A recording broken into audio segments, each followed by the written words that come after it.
नमस्कार दोस्तों, आप सभी का आज के इस वीडियो में स्वागत है। आज की इस वीडियो में हम लोग किरचॉफ के नियमों पर आधारित कुछ आंकिक प्रश्न सॉल्व करेंगे जो कि यूपी बोर्ड एग्ज़ाम के लिए बहुत ही इम्पोर्टेंट है। आप इस वीडियो को लास्ट तक देखिए जिससे आप किरचॉफ के नियमों पर आधारित क्वेश्चंस को आसानी से सॉल्व करना सीख सकें। अगर आपको किरचॉफ के नियम नहीं पता हैं तो आप सबसे पहले किरचॉफ के नियम समझ लीजिए। इसके लिए आप हमारे किरचॉफ के नियमों पर आधारित वीडियो देख सकते हैं जिनका लिंक डिस्क्रिप्शन बॉक्स में दिया गया है। ओके, तो चलिए हम स्टार्ट करते हैं आज का पहला क्वेश्चन। ध्यान दीजिएगा, आप किरचॉफ के नियम पर आधारित क्वेश्चन तभी सॉल्व कर सकते हैं जब आप इसके नियम आपको अच्छी तरह से पता हों। अगर आप किरचॉफ के नियम नहीं जानते हैं तो इसके लिए आप हमारे प्रीवियस वीडियोज़ को देख सकते हैं जिससे आपको क्लियर हो जाएगा किरचॉफ का नियम क्या है। ओके, चलिए हम देखते हैं आज का पहला क्वेश्चन। हमारे सामने क्वेश्चन नंबर 1 है जो कि किरचॉफ के नियम पर आधारित आंकिक प्रश्न है। इसमें जो डायग्राम बनाया गया है, इस डायग्राम में आपको I1, I2 तथा I3 के मान ज्ञात करना है। इस जो वैद्युत परिपथ दिया है, इस वैद्युत परिपथ में आपको I1, I2 और I3 का मान ज्ञात करना है। ठीक है, तो यहाँ पर इस डायग्राम में आप देख सकते हैं, इस डायग्राम में 2 पॉइंट जंक्शन पॉइंट हैं, संधि बिंदु हैं। पॉइंट C और पॉइंट D संधि हैं। यहाँ पर 3 धाराएं आपस में मिल रही हैं। पॉइंट D पर भी और पॉइंट C पर भी 3 धाराएं आपस में मिल रही हैं। तो ये जो दोनों बिंदु हैं वो संधि कहलाएंगे। ठीक है, तो हम लोग इन बिंदुओं पर किरचॉफ का प्रथम नियम लगाएंगे तथा किरचॉफ का KCL लगाएंगे। तो आप सबको पता है किरचॉफ का जो प्रथम नियम है, जिसे हम लोग संधि नियम अथवा धारा नियम भी कहते हैं, उसके अनुसार किसी भी संधि पर मिलने वाली सभी धाराओं का जो बीजगणितीय योग होता है वह 0 होता है। तो चलिए हम किरचॉफ का नियम लगाते हैं। पॉइंट D पर, बिंदु D पर हम लोग किरचॉफ का संधि नियम लगाएंगे। बिंदु D पर किरचॉफ के धारा नियम से,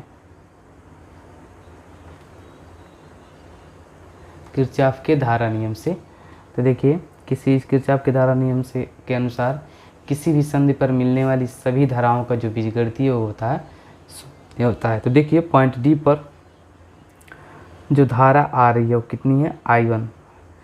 संधि नियम का चिन्ह परिपाटी है जिसके अनुसार संधि की ओर आने वाली धाराओं को हम लोग धनात्मक लेते हैं और संधि से दूर जाने वाली धाराओं को ऋणात्मक लेते हैं। तो चलिए पॉइंट D पर अगर हम संधि नियम लगाते हैं तो I1 जो है D की तरफ आ रहा है तो इसको हम लोग धनात्मक लेंगे।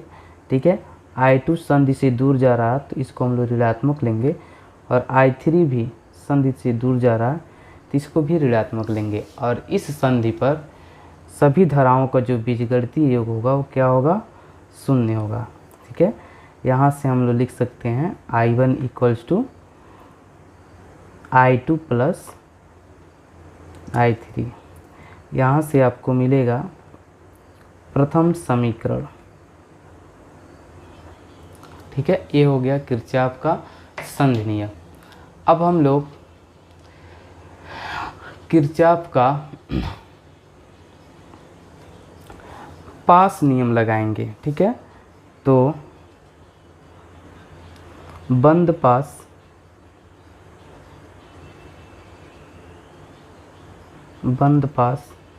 A B C D A में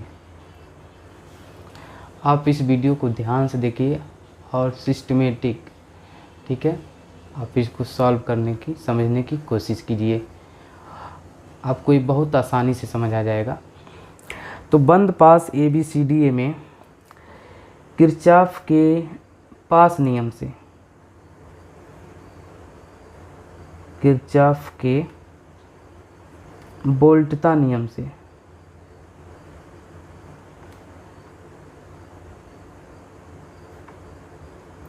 वोल्टा नियम से।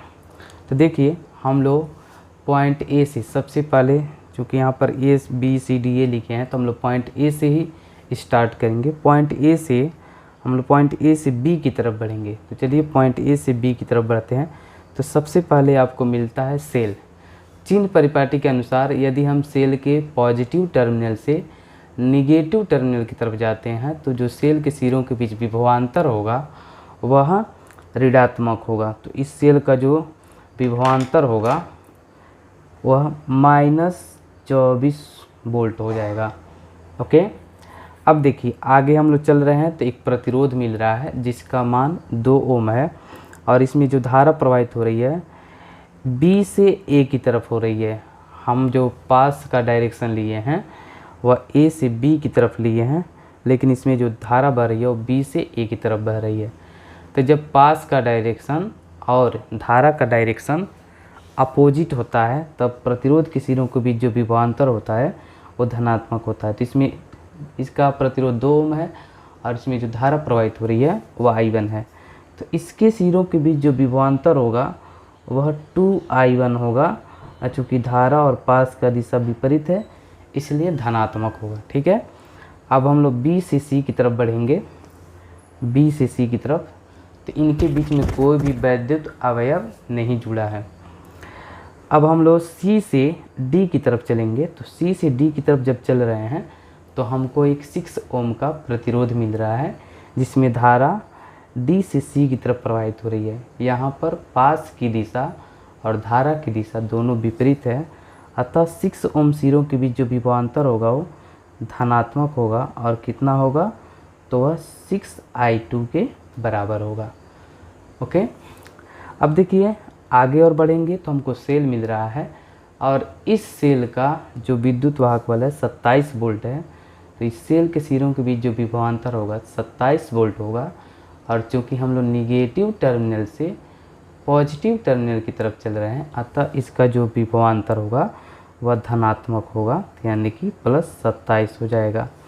अब हम लोग D से A की तरफ चलेंगे। तो यहाँ पर D से A की तरफ चलने पर D से A के बीच में कोई वैद्युत अवयव नहीं जुड़ा है। इस तरह से यह एक बंद लूप हो गया। ठीक है, तो किसी भी बंद लूप में किरचॉफ के वोल्टेज नियम के अनुसार किसी भी बंद लूप के अनुदिश सभी अवयवों के सिरों के बीच विभवांतरों का जो बीजगणितीय योग होता है वह 0 होता है। ठीक है, तो हम लोग 0 लिख देंगे।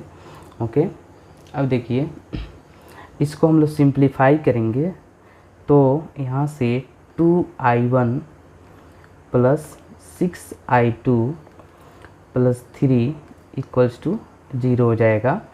यहाँ से हम इसको और सिंपल वे में लिखेंगे तो 2I1 + 6I2 = -3 हो जाएगा। ठीक है, तो हो गया समीकरण नंबर 3, समीकरण नंबर 2। इस समीकरण नंबर 2 मिल गया। ओके, अब हम लोग दूसरा लूप लेंगे। इसी प्रकार बंद लूप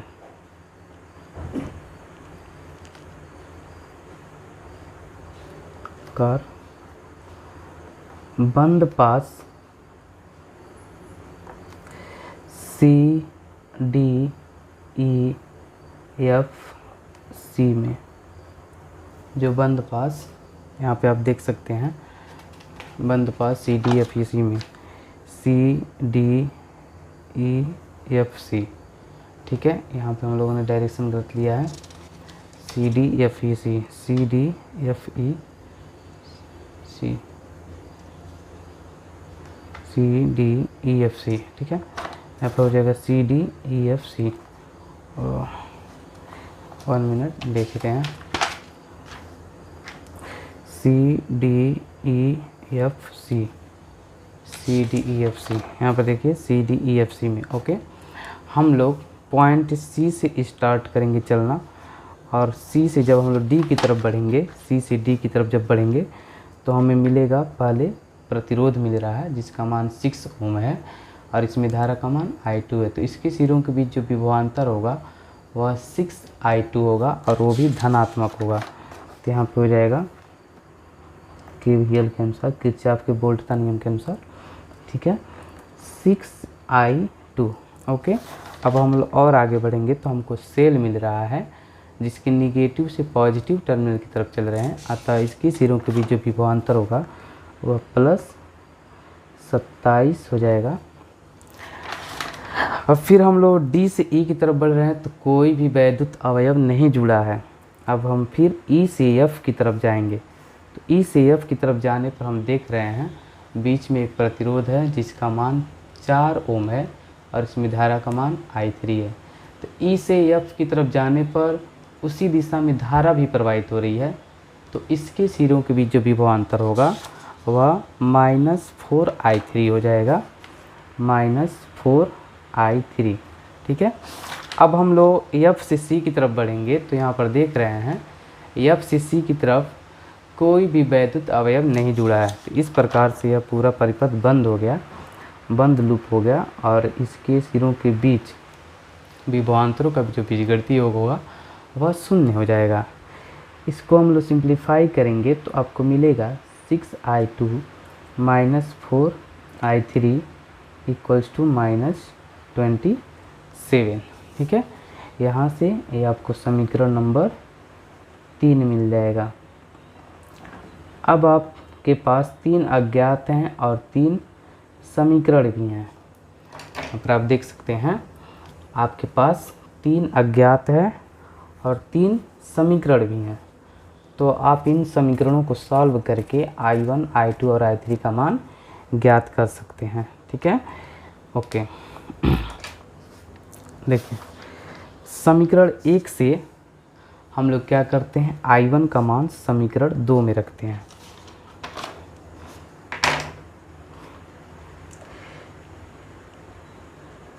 समीकरण 1 से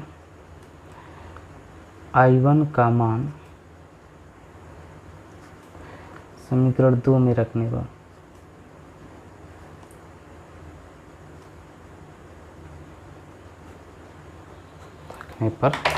तो आपको मिलेगा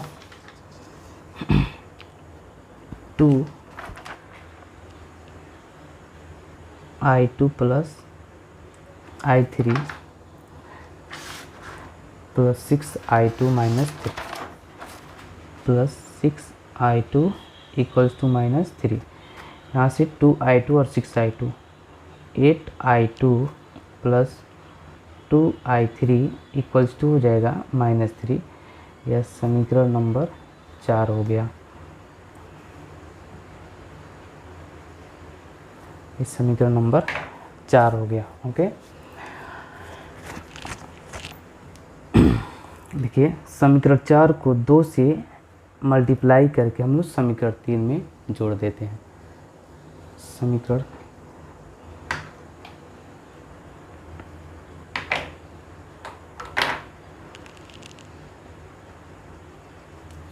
समीकरण 4 को 2 से गुणा करके समीकरण 3 में जोड़ने पर